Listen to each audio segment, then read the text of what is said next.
In digital electronics, we have seen two types of circuits, adder and subtractor. Adder circuit is basically used to perform the addition operation, and the subtractor circuit is used to perform the subtraction. But in real life, means when we are trying to implement a computer, digital computer, then we do not implement the subtractor circuit. To avoid the subtractor circuit, we want to perform that subtraction operation using an adder circuit. Now, to do that, we have to know something about the complementary number systems. So, today we are going to talk about complementary number system.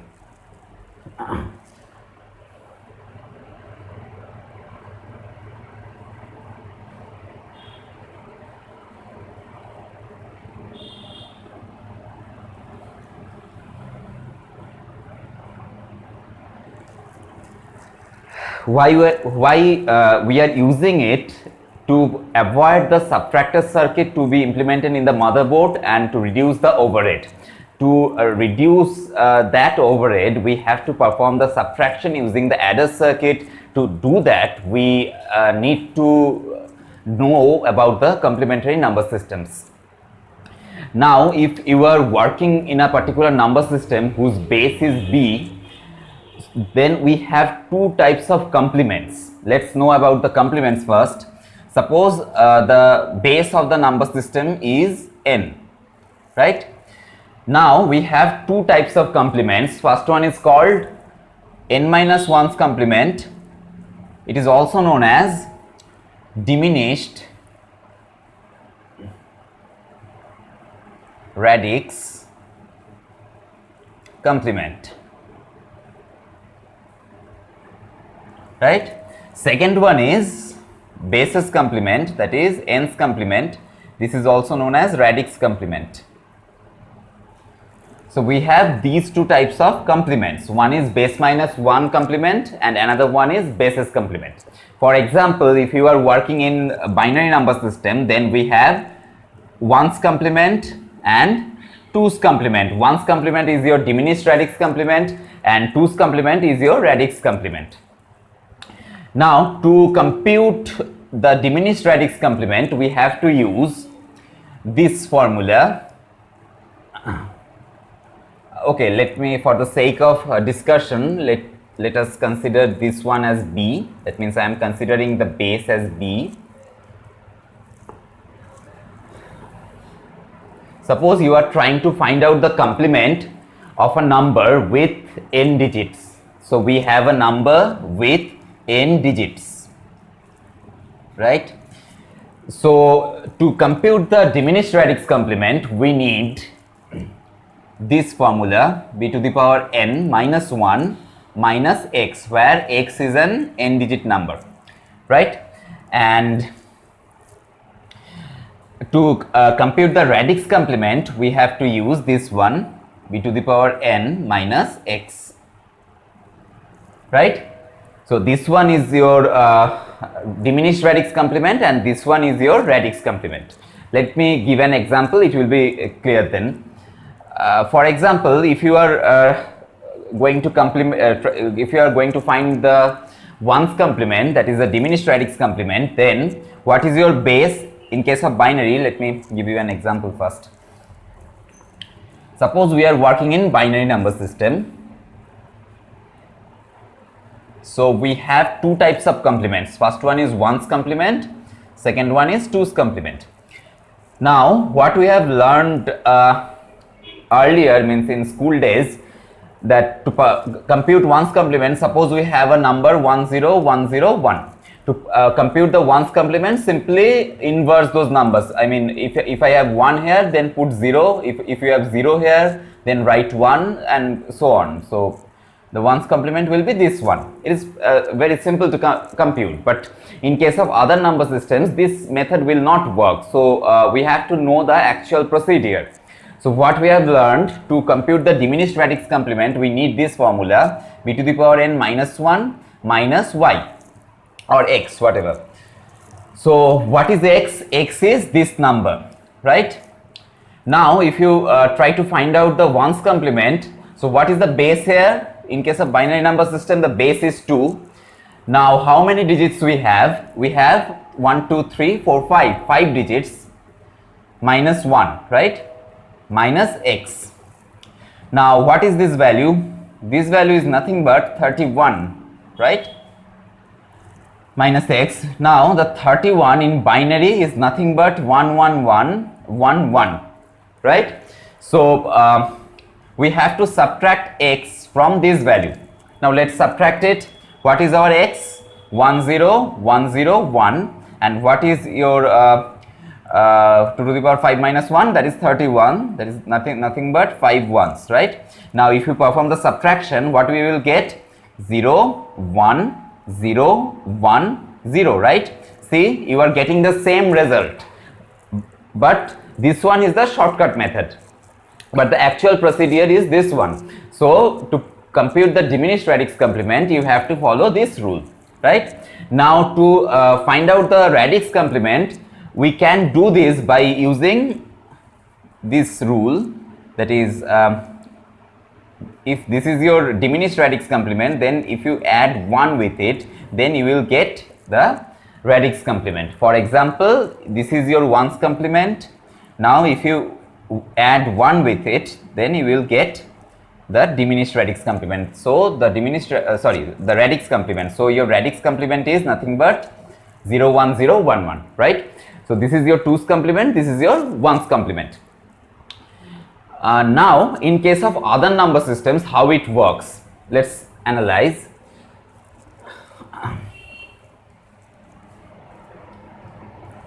Suppose we are working in decimal system.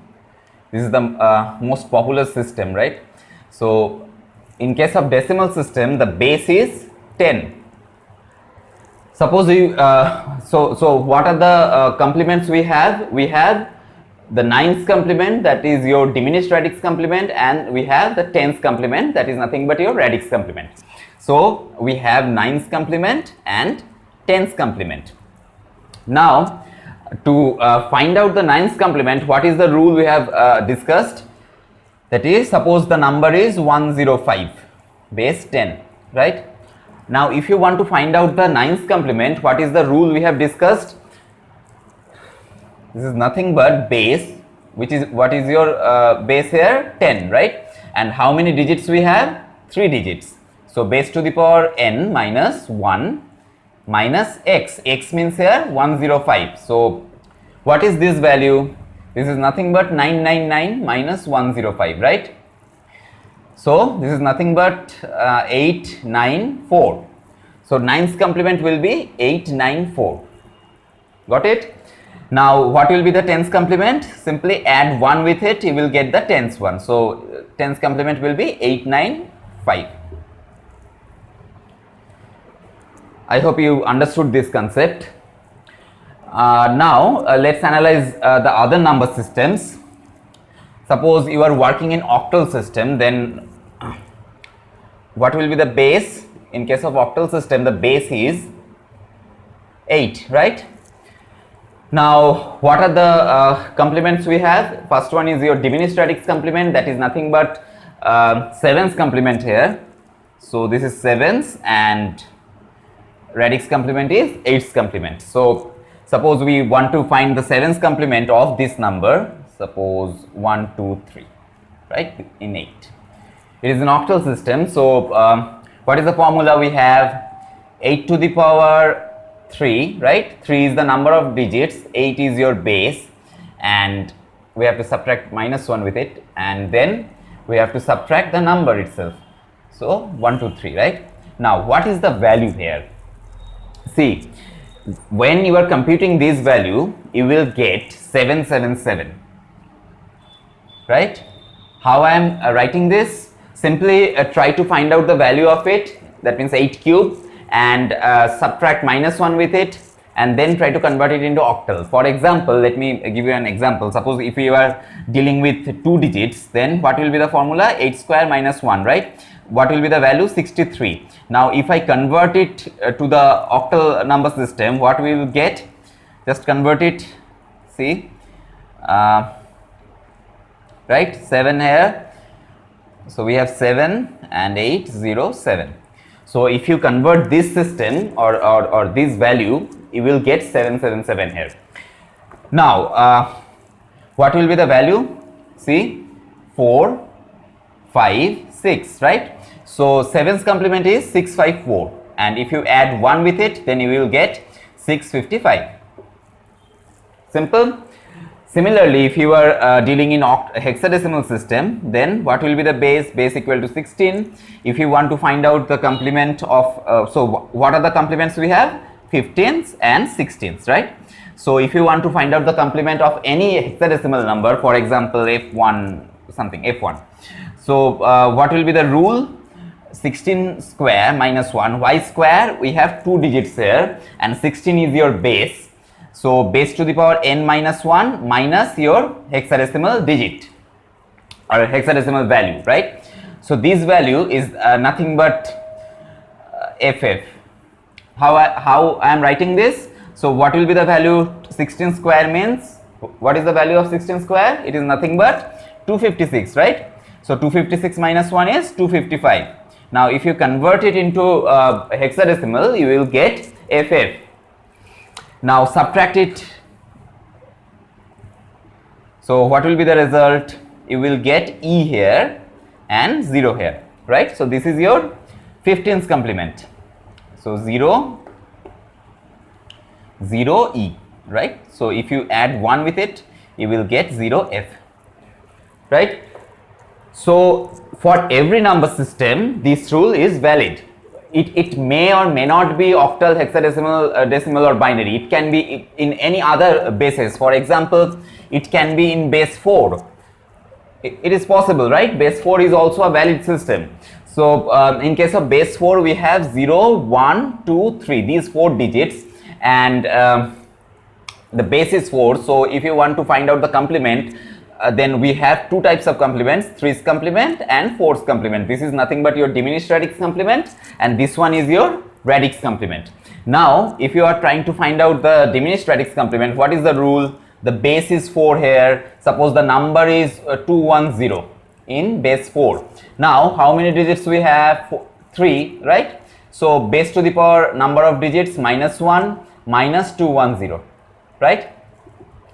So what will be the value? This one is nothing but 333 minus 1, that is 332 minus 210. Now you can compute it. I do not know whether you have understood it or not. This is very simple, right? This is the base in which number system you are working on. This one is your number of digits, and this is you have to subtract minus 1 with it. Then from this value you have to subtract the value whose complement you want to find out. Now I do not know you have observed it or not. There is a particular property of it. To find the diminished radix complement, right? So we have different number systems. For example, in case of binary system, or you may consider the decimal system. In case if you want to find out the diminished radix complement, that is base minus 1, right?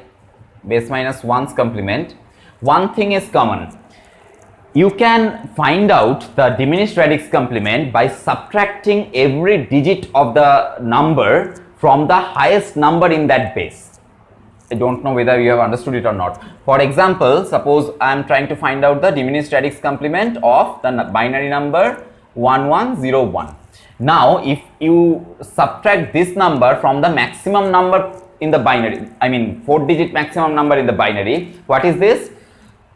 4 ones, right? This is the maximum possible 4-digit number in binary system. You will get the diminished radix complement. See, 0, 0, right? This is your diminished radix complement. Similarly, in case of decimal, if you want to find out the 9's complement of this decimal number, then what you have to do? You have to subtract the largest 4-digit number, that is nothing but 9999 to 1, 2, 3, 4, right? If you subtract it, you will get the diminished radix complement. Correct? So we have learned that if you use this formula, then you will get the diminished radix complement, but this formula is nothing but this one. So in short, you can subtract a particular number from the largest n digit number in that system. Suppose you are working on a number system whose base is b, then what will be the largest number in that system? In general, base minus 1, right? For example, if you are working in the decimal system, so base is 10, what is the largest number possible? 9, right? Largest digit is 9. Now, if you have n digit number in that particular base, then if you subtract that number from the largest n digit number possible in that system, then you will get the diminished radix complement, right? For example, in case of decimal system, if you try to find out the diminished radix complement of this number, you have to subtract it from the largest 4-digit number, because we have 4 digits here, so you have to subtract it from the largest 4-digit numbers you have in that particular system. For example, if you are working in octal, right? If you are working in octal, then suppose you try to find out the 7's complement of this number. Now what you have to do, you have to subtract 777 and 123, means 123 from 777, so you will get the 7's complement. How it is working? See, 777 is nothing but the largest 3-digit number possible in octal number system. Similarly, in case of hexadecimal number system, if you have 4-digit numbers, then you have to subtract that number from largest 4-digit number possible in that system, right? So in hexadecimal, what is the largest 4-digit number possible? That this is nothing but FFFF, right?